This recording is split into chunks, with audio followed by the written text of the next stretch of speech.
They say the first year of marriage was the hardest. If the blade to my new husband's throat was any indication, they, whoever they were, would be right. But this wasn't my husband. Not really. Sure, this was Alistair's body, and sure, he was probably hidden somewhere, crouched low in the recesses of his own mind. But the man looking through Alistair's eyes and wearing Alistair's skin was not my husband. He was some kind of dark fae, and he'd taken over. What have you done with him? Where is he? I'd meant it to come out as commanding, but I didn't quite hit the mark. I was a frantic mess at best, and the monster wearing my husband's skin knew it. This was what I got for coming to Fairy. Literally, every single person with any lick of sense said demons could get possessed here. They said it was too risky. They said Alistair was in danger by following me to this place. Did I listen? Of course not. I smiled, nodded, and did whatever the fuck I wanted to anyway, and look where we were. Look at what happened to the man I loved.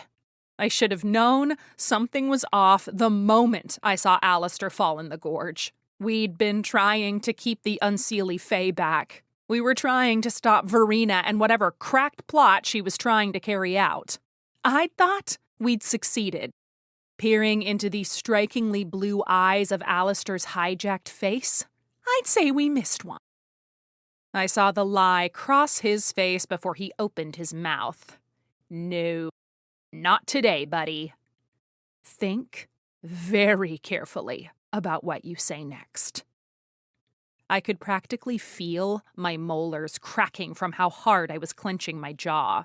And if my blade happened to nick his neck, well, it was just a sign that I meant business.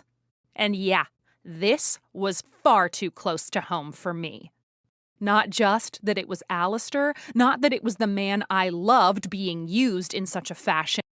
No, this was Maria all over again. This was everything I'd buried bubbling up to the surface. And if Alistair's face wavered a little due to some unshed tears, well, I'd say I'd earned them. Not Alistair took that moment to pounce, bringing the sword from his scabbard up and knocking my blade away from his neck. I scrambled back a step before our swords clashed. Or, rather, my athame went from dagger size to short sword sized after I pressed the rune on the handle. And I attacked. My fencing skills were weak at best, but no rules swordplay. Aiden had once said I was a natural. Still, this guy was parrying every single strike like he was humoring me rather than fighting for his life. I am not your enemy, not Alistair's mouth said, but his voice was no longer my husband's. It had a burr of something else I couldn't place. A smokiness that had never been there before, not even when he'd been phased. Really? You got a funny way of showing it. My frustration bubbled up inside my chest as I slashed and parried.